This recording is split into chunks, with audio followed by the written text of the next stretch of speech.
There you Starting the are, man. video. There you go. I like the studio setup, man. Is that Yeah, from this is my home studio, very cool? which I do my Westwood One show, my classic country, every night from. Actually, I tape it early in the morning, and then I do commercials and that kind of stuff from here Very as cool. well. Yeah, I just Yeah. got back from the FMS studios. It's bad out there. I was gonna Crazy. ask you, man, are you able to connect to the FMS studios from home? This would be a Yeah, great morning to be able to yeah. just do. We Yeah, we did during the pandemic. I broadcast from here, and yeah. Deb was from her home, and Jimmy was in the studio. But as soon as we got the okay to go back in, we went back in. We were like, we're ready. It was hard to do a 3-person show from a Yeah. distance or whatever. How does Yeah. that affect? Yeah, I was gonna say, like, being in the room with two other co-hosts is kind of important to building that chemistry where it feels real, right? Yeah, exactly. And of course, we've been together for 21 years, so we almost know what each one's going to say, but a lot of hand signals, a lot of kind of looking at each other. And in the studio, it's so much easier. But when you're looking on a Zoom screen, it's like, okay, making sure they see me type thing. But And as yeah, far as like your career beginnings, I grew up with my dad being a musician and right, with the Bob and Tom band. When we right. weren't listening to Bob and Tom, we were listening to WFMS and you guys in Yeah. the morning. Oh, that's Um, awesome. what do you recall about your early radio days and wanting to do it?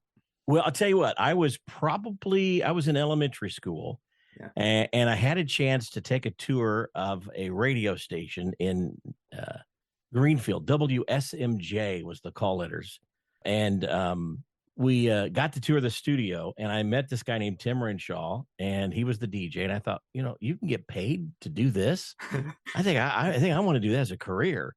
And then I was fortunate enough to have go to Warren Central High School, had a radio station there. It was a high school radio station. Unlike you went to Carmel, right? Yeah, and I was Yeah, on yeah, WHJE for a while. So yeah, absolutely. So yeah, we both benefited from having to learn the trade as a high schooler.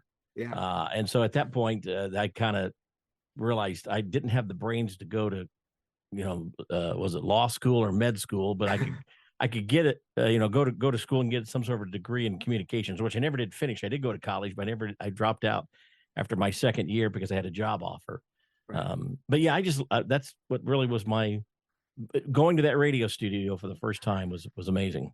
I hate to ask this because I believe that the 4-year degree and the undergrad experience is important. Yeah. But in this industry, do you think it's a requirement to go that way? I don't think so. I think what works best for you. In my case, I was going to Anderson University, and was on the college radio station. I had an opportunity to go work, and it was one of those. Well, okay, I'm going to school, and I've got a job offer. I might as well leave and go to do what I'm hoping to do when I finally get the degree. So I Right. kind of lucked into it. I knew some people. So much of this business, as you well know, is Oh, who you know. It's the yeah. contacts that you make. Mhm. And so, yeah, that was uh, for me. It paid off. For others, I know, and certainly in the technology state we're in now, there's so many things that you guys knew right out of high school and college that we had to be retaught how to do all that, or be taught, Right. not retaught, but taught that stuff. Yeah. So for me, it worked. For a lot of other people, it doesn't. Did you go to U of I? Yeah. Yeah. Yeah, great I was a school. Greyhound through and through. Yeah, high school and college. That's a great college, though. That's a great school. Oh, I love Yeah, doing it. yeah. Jazz as a 20-year-old, that's a difficult thing to do where the audience is probably more educated on the subject than you. But forgive me, how No, did you end up at WFMS and okay. where you Well, are it's now? interesting story. This is my 32nd year at WFMS. You imagine that 32nd year in my hometown, pretty unheard of. But I had worked for a couple of other radio stations, and then our family had a recording studio, and I took over the recording studio business. It was downtown, and I was doing that. And then I needed to find some work to supplement that income. And I applied at WFMS. I knew Charlie Morgan. I had worked with him previously. So they offered me a job as part-time, and I worked part-time for them. And then just a few months after that, the position for news director opened up, and I actually applied because they didn't know any better. I thought, well, I'll apply for that job, and I got it. And that's where I started with Jim and Charlie. But it was August of 1990s when I started working there full time. And so I've had multiple hats, multiple responsibilities there, but I've been on the morning show. Well, I started out with Jim and Charlie, then just me and Jim, and then there's another couple combinations, and then ultimately with Deb. So it's worked out pretty good. But yeah, I guess so. So to find extra income is where I started working. My intention was to stay with the family studio, but we decided to sell that after a couple of years in.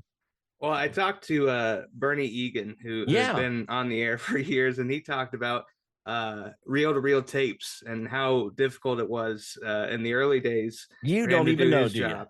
You? Yeah, I mean, razor blade and a grease pencil. How has things changed from the time that you started? I imagine you were doing that sort of thing in the beginning. Yeah, both in the studio and then in our at the radio station and then our studio. You would do editing and you would cut a piece of tape and then you put it around your neck because you had to know where it was going to go again. You'd cut things out. Now we just click a mouse and hit delete and it's gone. And you want to put it back in, you hit undo, and it goes back in again. Well, you had to take that piece of tape and then splice it back together again so it worked right. Yeah, it was quite the challenge. You got really good at it after a while, but it's a trade that no one does anymore. Editing analog tape, it doesn't happen anymore. Well, and I know from growing up in the business that it takes a lot of energy to do a morning show. What is a typical day for you from start to finish? What would you say?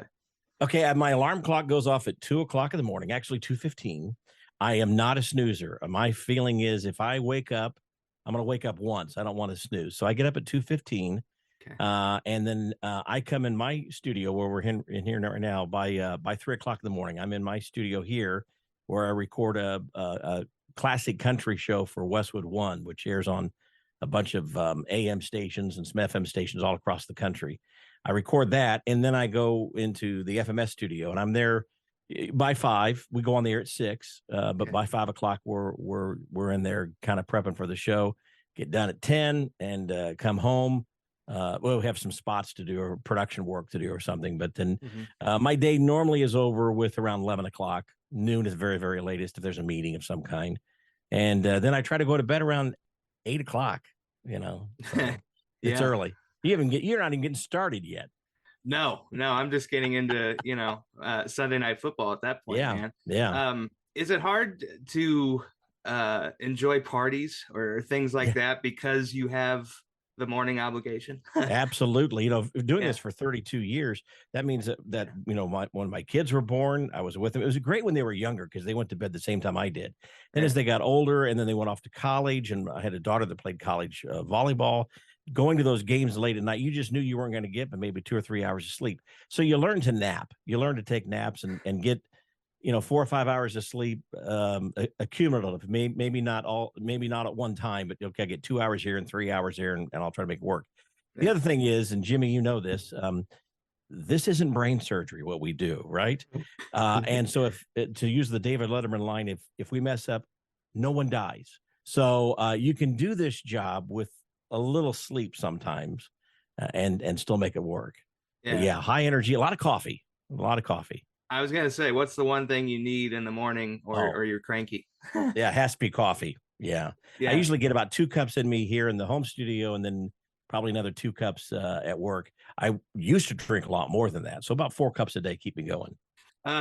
With the obligations of social media now, that seems to be a requirement of air personalities. Do you ever get a sense that I don't connect at all? I'm always working. Is there ever a sense of that? It's funny you say that because Jim and Deb and I were talking about doing this with you today, and we mentioned that we feel like that's how technology has changed so much. It gives us more opportunities to reach out to our listeners, but at the same time, while we're doing a live radio show, we're editing part of the podcast, or we're loading things on social media, or going Facebook Live. You're multitasking during that 4 hours like never before. It's great that we have the opportunity to reach out to our listeners in multiple ways, but sometimes it's like, I just almost information overload at one point. Yeah, we don't have a producer too. It's just the 3 of us in the studio. So I was gonna say, how did you guys? I mean, it would be sort of contentious, I guess, if you were younger. Was there a fight over who gets to sit in the power chair and run the board? Yeah, no, there wasn't. It was Jim all along. Jim has the voice. He's got seniority too. He's been there 30, I think 5 years, 35 Okay. years or so. Yeah. So it's always been him. And we're totally fine with it. He's got that, that deep announcer voice anyway. Yeah. So he runs the board. He's very good at that, and almost to the point where his standards are pretty high. So if I cover for him, there's been multiple times I'll run the board because he's got something going on, and so he'll sit in my chair, and it never is as tight or the quality that he likes. So he's got a very, very high standards. He's very good at that. So no, there was never a push and shove or arm wrestling to determine who would run the A chair. Not at all. Well, and doing a morning show is sort of like a marriage. Yeah. Do you ever feel like you need to detach from your co-host sometimes? Yes and no. When we take our vacation, like during Christmas break, we're off for 2 weeks, which is really a blessing that they allow us to do that. So we don't see each other for 2 weeks, but by about the fourth or fifth day of being off, we start texting each other because we miss each other. But it is most definitely like a marriage. And when you're together, like we have for 21 years as a team, we know exactly how someone feels, and we kind of know what buttons to push and not push, just like in a marriage or any relationship there would be. Sure. But yeah, there are times when you have to say, okay, like we're going to be working together to Friday night at an event. So we'll be together all day for the most part. And it's like, oh boy, get to see everybody again for several hours. Well, and no group of people have a perfect show. If you do have one, you should retire. It was the advice that I got from my professor. But one of the things that I struggled with when I was a producer was you have a great show, and then you have the next day that you have to go and repeat it. I mean, is there ever a sense of being tired of like just the process and having to deliver for an audience sometimes? Yeah, no, we haven't reached that level. I think that's why we've managed to just stay together for as long, is because we enjoy that challenge every day to, okay, here we go again. It's first and 10. We got to go again. It's a whole nother day. Make it work. Jim Denny jokes that unless you have sweat stains, it hasn't been a good show. You want to be that on the edge of your seat type thing. You want that feeling. But no, we haven't. We've experienced that. Yeah, you're right. There's nothing in perfection, but it's nice to be able to start all over again every day. How long did it take before like the chemistry started to mix between you three? Yeah, Jim and I hit it off pretty quick. And we worked together with Jim and Charlie days. I was the newsreader then. So we really hit it off pretty quick. Deb, same thing. I mean, when she started, it was just like we were part of the family. When we joke that Deb is the kid sister we never had, and she jokes we're the big brothers she never wanted, which is probably fairly accurate. But I think it's the success is that we really do feel like we're family more than coworkers, and we treat each other that way. So yeah, it's really unique makeup of the show. Well, and y'all probably have free range to say whatever you want, but is there an expectation for each person in the room to kind of fulfill the role of, okay, she's going to be voice of reason? Yeah. That sort of thing. It's funny you say that, because we did have a boss at one time that wanted us to create this chemistry or this kind of give and take feel, and we would each take a different role. Well, it didn't work because it wasn't natural. Right. What you hear on the radio is literally what it is like in the studio and any other time. I mean, Deb is Deb, I'm me, and Jim is Jim. But yeah, there was a push by a boss one time years and years ago. He wanted that conflict in the studio because I thought that would be good. And if conflict happens, you hear it on the air, but you can't manufacture it. You can't make that work, or it sounds bad. So we've stayed clear from that. Pretty much whatever happens. Well, and I've had the great fortune to shadow a couple of folks around town. Are you one of those people that you don't like company in the studio? No. You only want the three that in there? No, we love to have guests and visitors and sales staff and coworkers, former coworkers like you. Yeah. We love to have people in the studio just to kind of sit and talk. We were all three blessed but someone did that for us early on in our career. Uh-huh. For me, it was Bill Franzman it was WXTZ long time ago. I remember listening to him on the radio, and I was kind of struggling. I was working in small market radio, not sure if I really wanted to do this for a career after all. And out of the blue, this is way before email days, I just contacted him and said, "Hey, could I talk to you? I know you as a voice on the radio." Mm-hmm. And he invited me in and sat down with me and talked with me and encouraged me and said, "Hey, you got everybody has to pay their dues. Stay with it." Mm-hmm. And we've always appreciated that opportunity that, in my case, Bill gave me. And I know Jim has a person like that, and so does Deb. So we don't ever want to be that talent that doesn't invite the next generation to come in. So we want to share that with us. Yeah. Well, and I was in the Cumulus office multiple times, and I guess when you're an outsider, sometimes you think it's an Anchorman situation where the cluster might rebel against one another, but it really was a sense of everyone working together, regardless of what the format was. There were collective things done by everybody in that office. Well, and I think that's the key to a lot of radio stations that have multiple studios, multiple stations in the same building. You ought to be collaborating. You ought to be, "Hey, Jimmy, what do you got going on? You got an idea?"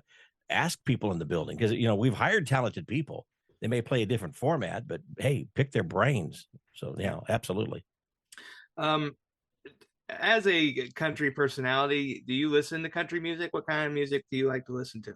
I do, because number one, I play what would be considered the modern country sound. And then, as I mentioned, overnights, I record a classic country. So I'm playing Merle Haggard, Johnny Cash, and Loretta Lynn in overnights. And then I'm playing Taylor Swift and, when she was doing country, and Carrie Underwood and FGL. So I have a wide gamut, but I really enjoy country music. I really do. I probably lean more towards the older stuff, but the 90s country was my sweet spot.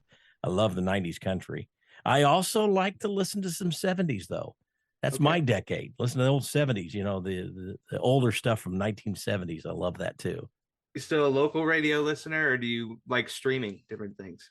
I think I'm local radio for a majority of it, but I am if I could stream something and hear something, and part of it is I just want to know what somebody else is doing, what they sound like, what they're doing. Yeah. Not that I would ever steal anything, Jimmy. I would never do that. But listen to it in that respect. But no, I try to support local if we can. We've got some great local talent in Indianapolis. We are so fortunate to have kind of talent that we have. Well, and I hate to ask this question, but where do you see radio going? Because it is an ever evolving thing. I'll tell you what, I think if we're not careful, this is just me speaking, this is not somebody part of Cumulus, it's just Kevin Freeman. But I think if we're not careful, radio will be where newspaper was a few years ago. We have to reinvent ourselves all the time. When I say newspaper reinvented themselves and it became an online source. And we have to do that too. Jimmy, how many radios do you own? Well, I'm a radio guy, so I own two. You own two, and you're a radio guy. Yeah, I'm a radio guy. Yeah. I've asked my kids, and they're all consumers of radio, but the only radios they have are in their car. They stream everything, and I think that's where we need to be thinking. Radio needs to be putting that streaming as equally in the forefront as the actual on-air signal too. That is so important. Yeah. And then the other thing is, and that's what you do so well, and your podcast is, radio on demand, just like video on demand. Why would we make listeners get up at a certain time in the morning and tune in at 7:05 for our interview with Garth Brooks when we could just put it on the web or on streaming, and they could download it anytime they want to? That's how we consume our medium now. And radio needs to jump on that as well. But if we just rely on over the air, radio's going to die. Well, and another important aspect, and you can get into it a little bit, is like smart speakers. I only have two radios, but I have a smart speaker in almost every room. Yeah, me too. Have to adapt to that.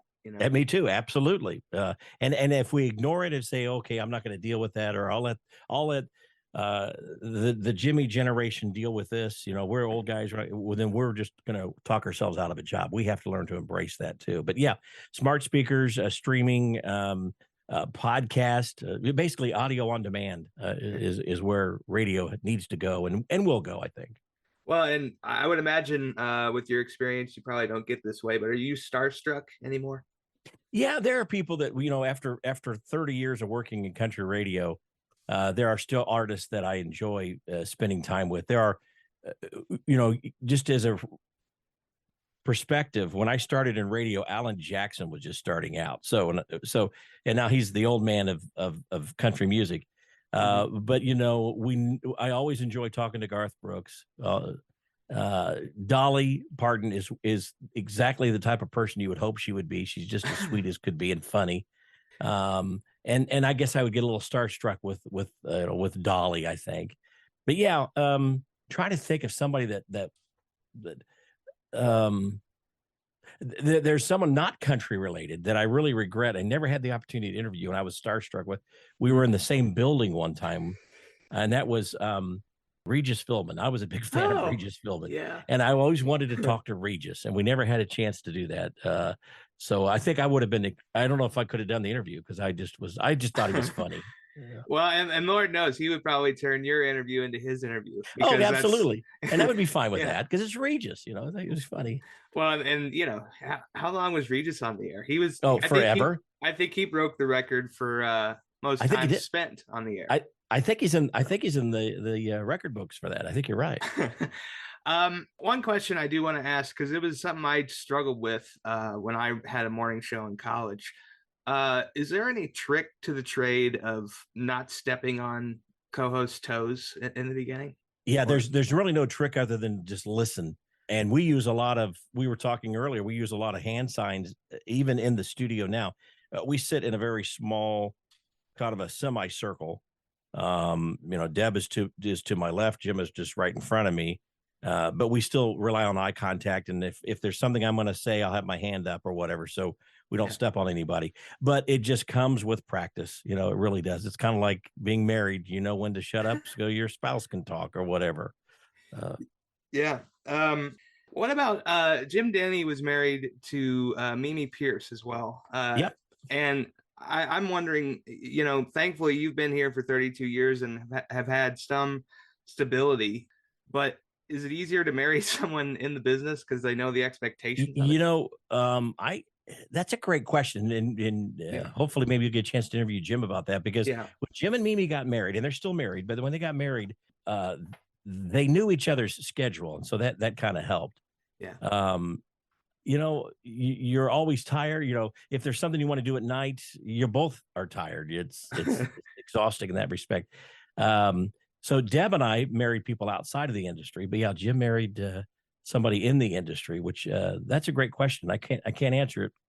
But I'll have to ask Jim. Yeah, do it. Yeah, he'd like to talk to you. I know. Yeah, I would love to do it. One of the question that slipped my mind, when you do remotes, this would kind of freak me out. People connect to radio personalities, and it's appointment listening. They feel like they know you. Is it sort of weird to have fans know you better than you know them? That's one of the things about radio, though, is that, of course, now with social media, they know what you look like a lot more. When I started in this industry, they didn't know what I looked like. I could walk anywhere, and I still can. I'm not saying I'm some big star, but for the most part, they now know what you look like. So when you walk up, you can't kind of blend in with the crowd. But our listeners, the country music listener, is really unique. They really are part of our family. We've got from birth to death is what we used to joke about. They're listening to us when they were kids all the way up to when they're senior citizens. So country music is a unique format in that respect. Mm-hmm. So I don't think our listeners look at us as much as, quote, local celebrities, unquote. I think we're just somebody that is playing their favorite music on the radio more than anything else. Well, and I'm only mentioning this because it's such a historical time and the world has changed so much since 2020. Being at a country station, having a morning show, is it sometimes difficult to do anything political? I mean, are you sometimes worried about the content because of what someone might say? Yeah, we are, because our audience is split pretty much right down the middle. Yeah. So if we got extreme on one side or the other, then you're just going to anger half your audience. Right. And so we have found out early on that it's best if we stay away from that if we can. Jim Denny quotes, it was Johnny Carson, I guess, we'll make fun or jokes, lighthearted, but Johnny Carson always said that too. You didn't want to anger one half of your audience. so you stay pretty neutral politically, and that's kind of what we've done. Now, when the mics are off, we might talk about stuff, but for the most part, we try to keep it as neutral as we can. And because of that reason, some people will say, "Hey, they assume that we lean one way or the other, when in reality we don't, or we might be totally different." They assume a lot because we haven't said, where we stand one way or the other. There was a couple of times when, like, some country stars would lean one way and then another one lean other, and there'd be some battle between the two of them, and no one wins in that respect. So we've just tried to keep it as neutral as possible. Is that the right answer? I don't know, but that's what we've done. So. Well, and it's tough to do, because everybody's got. Now, if it was a political opinion. show, I think that'd be highly entertaining. Yeah. But our audience has chosen to tune into us for what we do versus what Hammer and Nigel might be doing on IBC or something. So, yeah. Well, and this is sort of a generic question, and it's probably hard to pick. But do you have any moments that stand out over your career that you want to mention? Yeah. I was actually, I was off the air the day 9/11 hit. I was actually speaking to a school, the Greenfield school system. Had like an all-school convocation, and I was the DJ talking that day. They had different careers speaking, and I was there. And I remember I was on the platform. I turned my phone off, and I'm getting ready to. I think it's maybe started my speech, but someone came on the little platform stage and handed me a note, and I still have it. It's a Post-it note, and it says, "Call your radio station immediately." And of course I did, and they told me what had happened, and I made my way to the station as quickly as possible. But at that moment, I think I stayed at the station for 2 days because I was news director at the time as well. But that really allowed us to exercise what we thought we needed to do, and that was to tell people what was happening. And I'm proud of that opportunity. Not proud of the circumstances that happened, but proud that we were there to be able to share the listeners. I mean, we had families on, we had police officers and firefighters on. We did whatever we could to help share the story.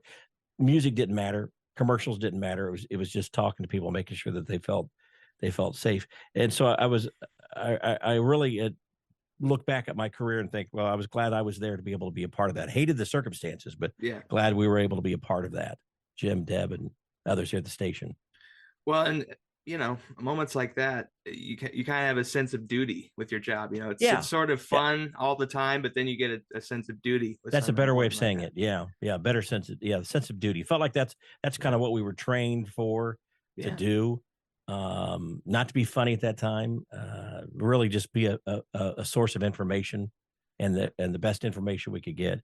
And it was, and thankfully we had management that was, rules get thrown out the window at that point. Again, commercials and music doesn't matter. Just get the stories told. We partner with Channel 13, and I remember we had Bruce Kopp on. So we were on their station, they were on ours. We were just kind of sharing information that we can, filling the voids where we could.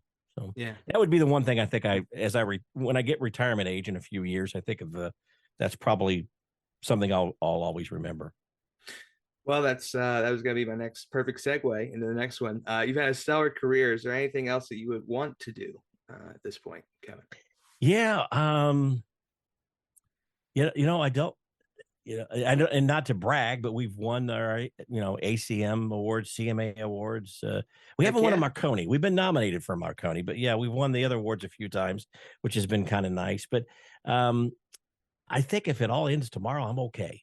I don't want it to be. I want to work for several more years, but I think I felt like we've accomplished a lot. I think the biggest thing, and we hear from so many people in the industry, is that 30 years at one radio station, over 30 years at one radio station that happens to be in your hometown is just unheard of. I mean, number one, to be at someplace for 30 years, number two, for it to be in your hometown is pretty unique. So well, Kevin, I'll tell you, I was only a coworker of yours for a little while, but truly a lot of fun to work with you, and an honor to have you on the show today. Thanks for. Oh, well, I appreciate that, and I always considered you a good coworker. I always enjoyed our time in the hallway talking. You're you're a good sports guy and you know all kinds of stuff.